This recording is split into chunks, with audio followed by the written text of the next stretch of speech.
నేను ఇన్స్టాగ్రామ్ లో పెమ్మసానికి సంఖ్యలు వేసినట్లు ఉన్న కార్టూన్ పెడితే విలవిలలాడారు. అది కేవలం కార్టూన్ మాత్రమే.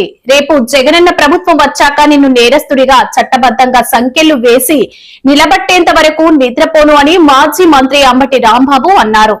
సమాధానం చెప్పు చాలు, ఒప్పుకుంటా నేను. ఎందుకయ్యా ఇలా మాట్లాడతారు? పెద్ద మనుషులాగా నటిస్తారు. వాహిని వారి పెద్ద మనుషులు, చూడటానికి పెద్ద మనుషులు తడిగుడ్డలతో గొంతులు కోసే కార్యక్రమం, లాకప్లో పెట్టి నన్ను హింసించే కార్యక్రమం. కడుపు రగిలి మాట్లాడుతున్నా. నాకేమి పెమ్మసాని చంద్రశేఖర్ మీద నాకేం కోపం లేదు. ఆయన కొత్తగా రాజకీయాల్లోకి వచ్చాడు, నాకేం కోపం ఉంటుంది చెప్పండి? నేను విద్యార్థి దశ నుంచి రాజకీయాల్లో ఉన్నా. ఆయన ధనవంతుని కాకపోవచ్చు. నేను ఇవాళ నేను అభివృద్ధి గురించి మాట్లాడతాను, ఇట్లాంటి మాట్లాడినాను. ఏం పెద్ద మనిషితో మాట్లాడతావయ్యా? గంగా వెంకటేశ్వరులకు ఫోన్ చేసినప్పుడు ఏమైంది? వంశీధరకు ఫోన్ చేసినప్పుడు ఏమైంది? మా ఇంటి మీదకి జనాన్ని పంపినప్పుడు ఏమైంది? 7 గంటల 20 నిమిషాల పాటు జరుగుతుంటే పోలీసులు లాఠీ విధించలేదంటే పెమ్మసాని నీ డైరెక్షన్ లో కదా జరిగింది. ఇంతవరకు ఒక్కని అరెస్ట్ చేశారా? అడుగుతాను, ఇంతవరకు ఒక్కని అరెస్ట్ చేశారా? నా ఇంటి మీద దాడి చేశారు, దొమ్మి చేశారు, ఒక్కని అరెస్ట్ చేశారా అని అడుగుతా ఉన్నా. ఎందుకు అరెస్ట్ చేయరు? మా ముస్తఫాని అయితే అరెస్ట్ చేస్తాను తిరుగుతారే, నన్ను అయితే అరెస్ట్ చేసి లోపల పెడతారే, నిరూపాక్షి ఇల్లు పగలగొట్టి లోపల తీసుకొస్తారే. నా ఇంటి మీద బహిరంగంగా జరిగిన దాడిలో అందరూ కనపడుతున్నా ఎందుకు అరెస్ట్ చేయరు? పెమ్మసాని జేబులో ఉంది హోమ్ డిపార్ట్మెంట్ ఇక్కడ గుంటూరులో. అందుకే చెప్తున్నా పెమ్మసాని, నేను ఏ పోస్ట్ పెట్టానంటున్నారుగా, ఏమని? ఎప్పటికైనా నువ్వు శిక్షించక తప్పదు అని సంఖ్యలు వేసి పెట్టానంటున్నారు కదా. అది బొమ్మ మాత్రమే, కార్టూన్ మాత్రమే. వచ్చేది జగనన్న ప్రభుత్వం. నీకు సంఖ్యలేసి నిలబెడతాను, గుర్తుపెట్టుకోమని మనం వచ్చే సంఖ్యలేసి నిలబెడతా. పెమ్మసాని చంద్రశేఖర్, నువ్వు నేరస్తుడివి, యు ఆర్ గిల్టీ. గుండె బరువుతో చెప్తున్నా. నా ఇంటి మీద దాడి గుర్తొచ్చి చెప్తున్నా. నా కారులు పగలగొట్టిన సంఘటన చూసి చెప్తున్నా. నా కుటుంబ సభ్యుల్ని వేధించిన సంఘటన గుర్తొచ్చి చెప్తున్నా. You are guilty. నిన్ను కార్టూన్లో కాదు, రేపు చట్టబద్ధంగా సంఖ్యలేసి చూపించేంత వరకు నిద్రపోను నేను, గుర్తుపెట్టుకోమని కూడా ఈ సందర్భంగా చెప్పదలుచుకున్నాను. ఏంటి వ్యక్తి హనం చేసేది? అంతకన్నా పెద్ద పెద్ద హనాలు చేస్తున్నారు వాళ్ళు. టీడీపీ కనెక్ట్స్ అని దానిలో ఎన్ని వీడియోలు పెడుతున్నారు చూడలేదా మీరు? ఐటీడీపీ అని ఎన్ని పెడుతున్నారు ఏలో చేసి నన్ను ఎంత నీచంగా మాట్లాడుతున్నారు. అవి మాత్రం వాళ్ళకి కనపడవు. నేను కేవలం కార్టూన్ పెట్టా అంతే, కార్టూన్ అండ్ దట్స్ ఆల్.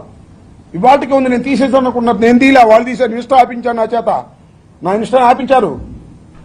మళ్ళా రివ్యూ చేసి మళ్ళీ వచ్చింది, అది వేరే విషయం. భావ ప్రకటన స్వేచ్ఛ. నేనేమి నీచంగా మాట్లాడలేదే, ఆయన కించపరిస్తే మాట్లాడలేదే. యు ఆర్ గిల్టీ అని చెప్పాను, ఇప్పటికీ చెప్తున్నావు యు ఆర్ గిల్టీ. తప్పుకుపోవడానికి నీ పోలీస్ బలగాన్ని ఉపయోగించి తప్పుకుపోతున్నావు. వీటికి సమాధానం చెప్పు.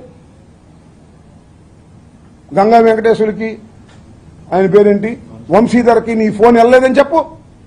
నీకు వచ్చి దండం పెడతా, నేను కాలమే పడతా. ఏంది? అధికారం ఉంది కదా అని చెప్పేసి నన్ను చిత్రహింసలకు గురి చేస్తారా? రాత్రి 2:30 గంటలకు తీసుకువెళ్లి కూర్చోబెట్టి, గోడ దగ్గర కూర్చోబెట్టి నా కాళ్ళు పగలు తీసి ఇంకా కొట్లాలకు భయం వేసి కొడితే అప్పుడే హాస్పిటల్ అని చెప్పేవాడు నేను. నన్ను హింసించడానికి ప్రయత్నం చేశారు. It's a fact. నేను చెప్తున్నా, ఒక్కడైనా ఇంతవరకు వచ్చి రాంబాబు చెప్పింది తప్పన్నాడా? ఒక్క పోలీస్ ఆఫీసర్ చెప్పాడా? చెప్పండి. నేను ఆ రోజున జనవరి 31వ తారీఖున కోర్టులో నేను స్టేట్మెంట్ ఇచ్చా. ఆ తరువాత ఒక్కరైనా వచ్చి రాంబాబు అబద్ధం ఆడాడు అని చెప్పాడు. ఇప్పుడు 2 నెలలు అయింది, చెప్పలేదండి. గట్స్ లేవు. అది నిజం. పెమ్మసాని చేయించినటువంటి క్రూరం అది. అందుకే నేను రగిలి మాట్లాడుతున్నా, అంతే తప్ప నాకేంటి పెమ్మసాని మీద నాకు కోపం.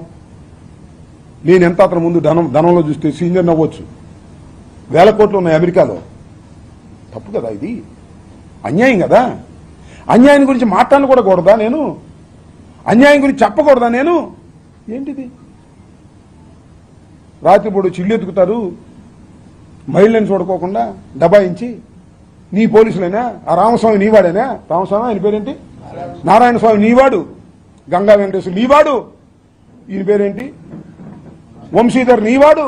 మీ గ్రిప్పులో పెట్టుకుని మీరు ఇళ్ల మీద దాడులు చేస్తారా? నా మీద చేసి అప్పుడప్పుడు కరుగ్గానే మాట్లాడతా. ముస్తఫా ఏం చేశాడండి?